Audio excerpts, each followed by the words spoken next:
Ladies and gentlemen, boys and girls, I am Origosis, and we're going to be playing Pillars of Eternity, story mode, pure story mode. Let's get into it. So we're going to do story time.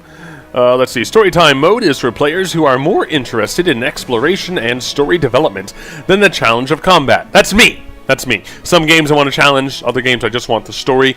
That's what I want. I just want to do my story here, just enjoy the story. While story time is active, while story time is active, the enemy composition of battles is the same as normal, but the game mechanics are biased in the player's favor. Additionally, the party can carry an unlimited number of camping supplies. Yay! I don't know what that is yet.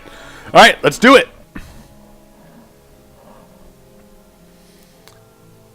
Ooh, pretty crystals. Obsidian Entertainment presents some gorgeous artwork. Pillars of Eternity. Project Eternity. It's too bad they couldn't have kept that name. The tombstone icon indicates a memorial. These are personalized messages written by our backers. Many of them break the fourth wall, so players desiring complete immersion may wish to avoid clicking them. Ooh, I'm totally clicking them! This is a full-blown story playthrough. I'm going to be reading everything. Every Codex entry, every line of text, do as much story as I can. No promises this will be a 100% run. That's not the focus of it. But I will try to read 100% of all bits of story placed in front of me. So reading these things. Five wagons grope blindly for the path on a starless night. Their master glancing ever upward to the skies for assurance that he is on the right course. A dim lantern his only protection against the encroaching darkness. But the skies bring no comfort, shining no light, betraying no hint of what they know. The caravan carries travelers bound for the frontier hamlet of Gilded Vale, you among them, where a local lord has offered land and wealth to settlers from abroad looking for a fresh start. You have taken suddenly ill, sweating and shivering, and one of the other travelers signals for the caravan master to stop on your behalf. He pulls up just in time to avoid plowing into the trunk of a fallen tree that bars the way ahead. You will go no further tonight.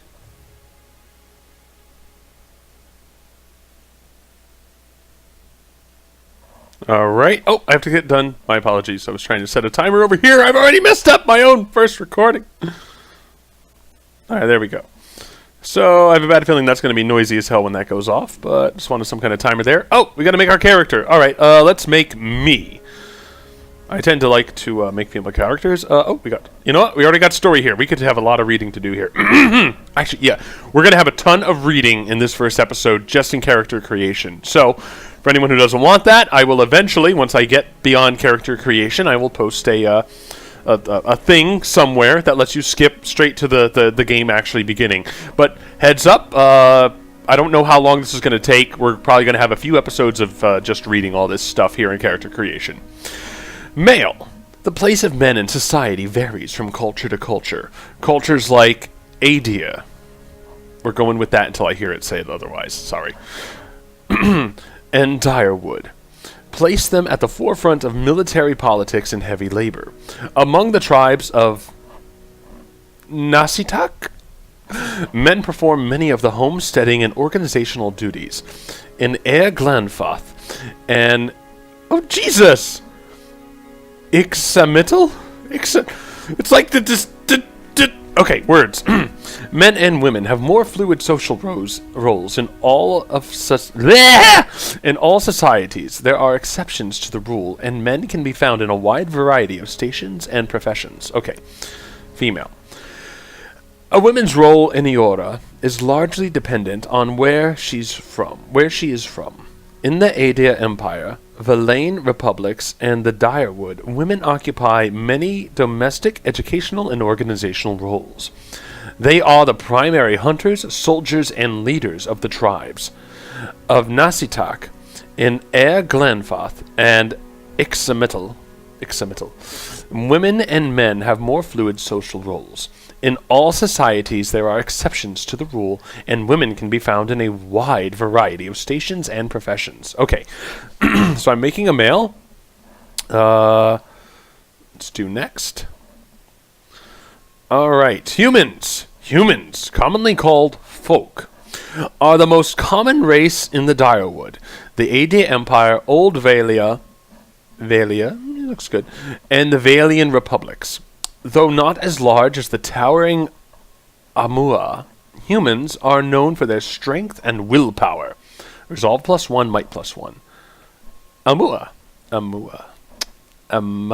We're going with Amua. Alright, I'll say this now. We've got a lot of setup to do in these first couple episodes. I'm going to pronounce them as best I can.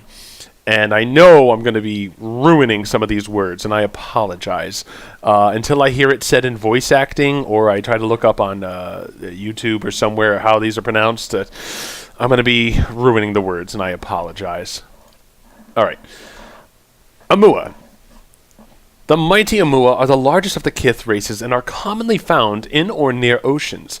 Though not truly aquatic, they have an affinity for water, and many of their civilizations, such as Rutai, are based on naval dominance. They are known for their unparalleled strength. Might +2. Dwarf. Dwarf, by virtue of land covered and number of colonies settled, dwarves are the most well-traveled race in the world. They are commonly found in the Direwood, the Valain Empire republics, and almost any colonized land. Dwarves are known for their great strength and tenacity. Might +2. -1 to Dex, +1 to Con. Elf. Elves are the dominant race in Air Glanfath, and the white that wends are extremely common. The white that wends, okay, are extremely common in the Direwood and Aedia. Elves are known for their speed and intelligence, as well as commonly isolationist nature. Dexterity +1, perception +1. Orlan. I like that name. Orlan. What do they look like? Not what I thought they'd look like. I thought they'd be large. Orlan. Okay.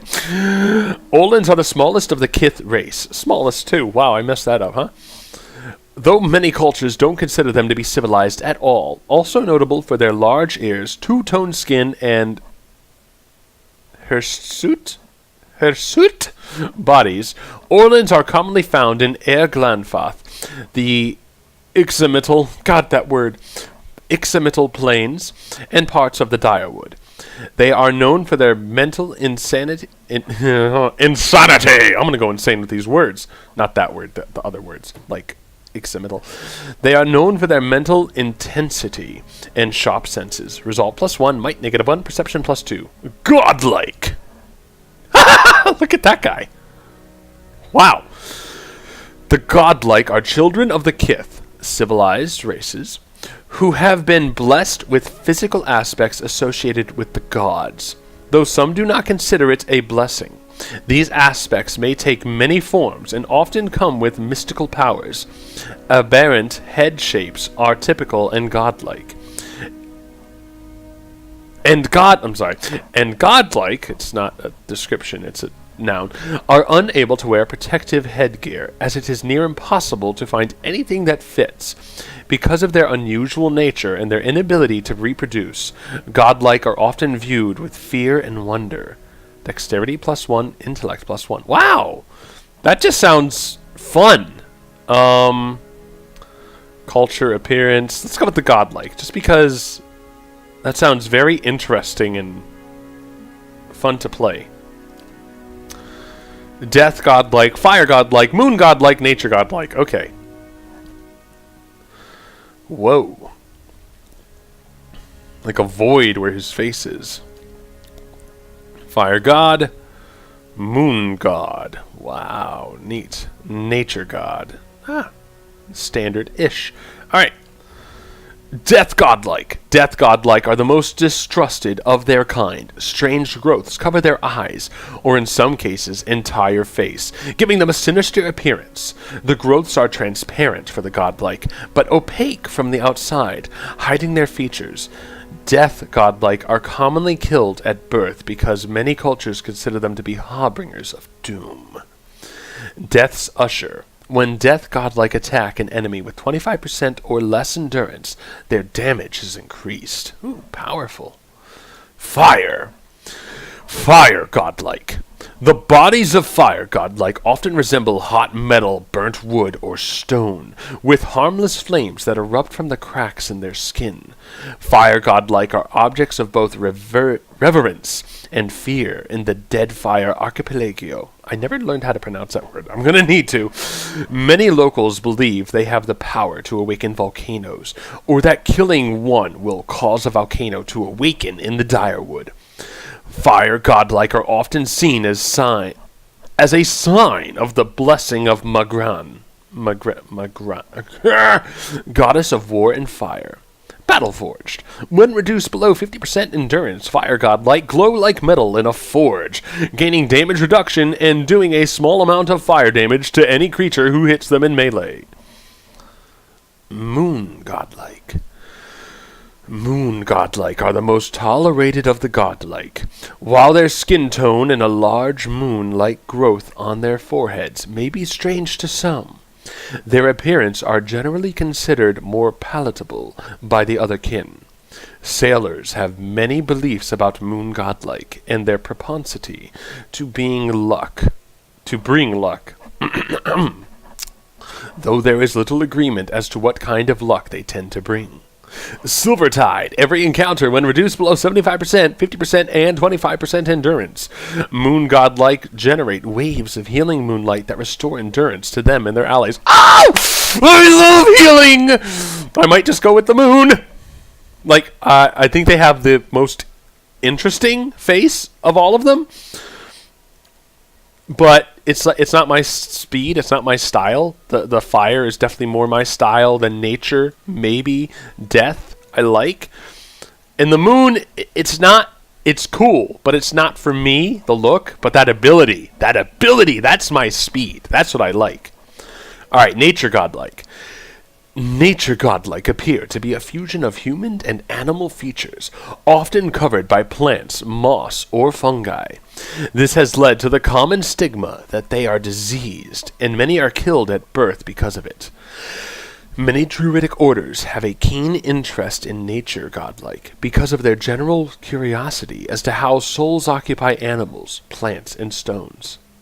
Wellspring of Life grants a bonus to might, constitution, and dexterity when endurance is below 50%. Alright, I'm pretty sure I'm going to go with Moon Godlike. Let's double check this ability. Every encounter when reduced below 75, 50, and 25 endurance. Moon Godlike generate waves of healing. So it looks like at each point in the encounter, the wave happens. Like, okay. But the question is it referring to my endurance or does the encounter mean the enemies?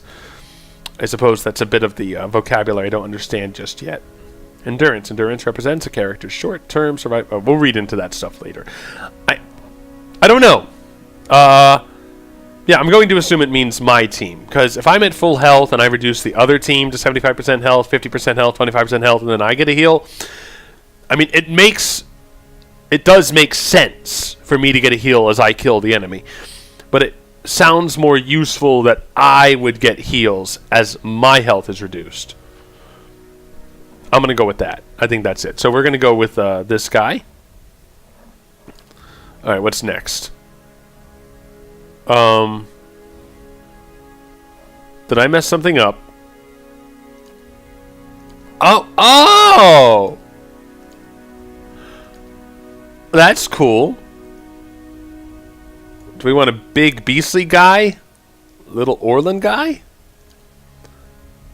Maybe we'll go with a little guy. Orlin. How about dwarf? Very stout. We're going to go with Orlin size. I like this. Okay. I was not expecting that. Next. Oh boy, yeah, we got a lot of reading here. Here we go. Alright. Let's see how much time we have left. 6 minutes. We can, you know what? Well, I think we'll get, whoa. May not be able to get through all of this. Alright, well, I'm wasting time right now. Barbarian! Brutes, madmen, berserkers. Those city-dwelling people often use the term barbarian with a dose of disrespect. These rural warriors are respected by their communities for their ferocity and fearsome presence on the battlefield. Barbarians have a special, almost religious role in some cultures, but in many places, the undisciplined, fearless style of the barbarian is simply how warriors conduct themselves. Starting ability, Carnage. When barbarians hit with melee attacks, they automatically make reduced damage attacks at all other enemies within a short distance of the target. Athletics +2, Survival +1, Endurance. I'm not going to read all these stats. I am going to read the ability descriptions, but not all these stats. But we do have very high Endurance, average accuracy, and low deflection. And I forgot to read my ability in my weird voice. My announcer voice. Chanter. Should we go to a palette? Screw it, Chanter. In every culture across Eora, there are chanters. Many historians consider chanters to be the most ancient workers of magic, their hallowed phrases stirring the collective memory of wayward souls around them, compelling them to regenerate magical effects in a kind of reenactment in some society. That was a period. In some societies, chanters form organized groups of storytellers and researchers.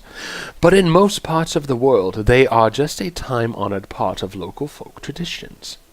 Starting abilities, phrases, chants. All chanters can continuously speak chants made up of magical phrases. Phrases produce passive effects and help build a chanter's power until they can use an invocation. Invocations, powerful magical effects that chanters can create after they have spoken a required number of phrases through their chants. Very low endurance, low health, average accuracy, high deflection. Alright, a cipher.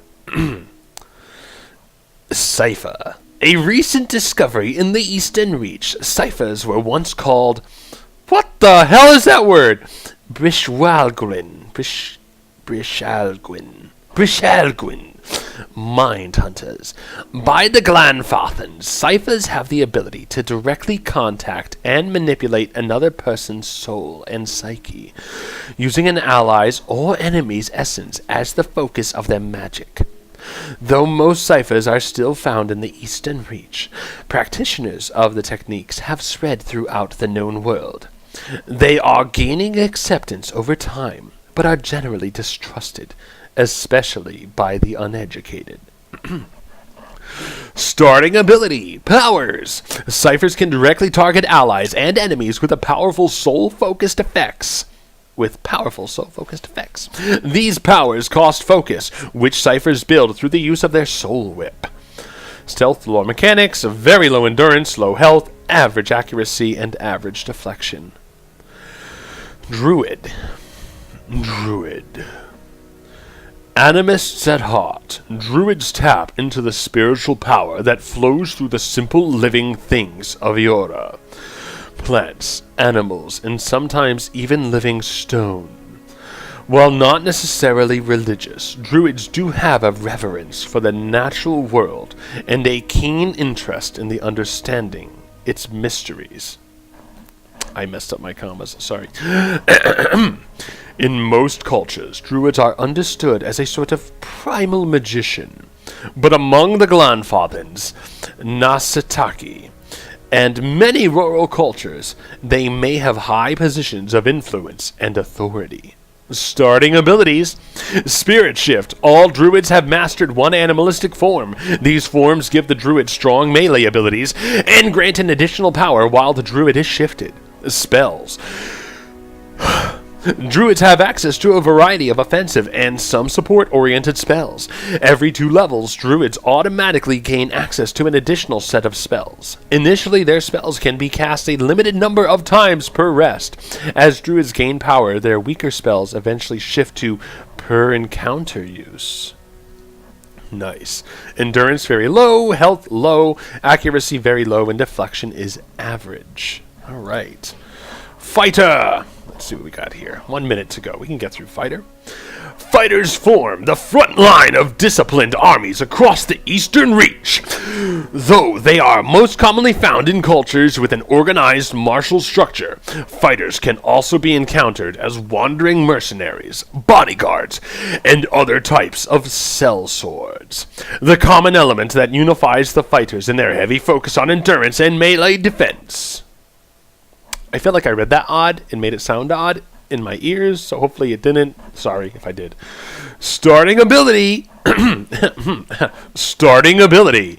Constant recovery. Fighters continually regenerate endurance at a moderate rate during combat. Ah! Survived like that! I did it. Always, I'm assuming endurance is HP. That's what they call it here. Health, oh, no. They do have health and endurance. Health is 5 times endurance. So endurance must be more what it sounds like. I can endure and keep doing stuff. It must be that. Okay. Which I'm sure if I moused over that, it would say that, but I'm not reading all that stuff right now. Monk. Monks belong to a variety of fighting orders. I don't want to put an accent in there. I'm trying to think of like a calm monk voice that sounds like someone who's training and is focused, and I automatically keep throwing an accent in there when I try it. Monks belong to... You know what? I'll have time to figure that accent out or how I want to do the monk voice. Because the time is up! Ladies and gentlemen, I will catch you in the next video, which I'm going to record in just a few minutes, but you'll see it tomorrow. Maybe I shouldn't say that. Catch you all later! Thank you for watching as I move my mouse over here and get to the stop recording button. Later, guys!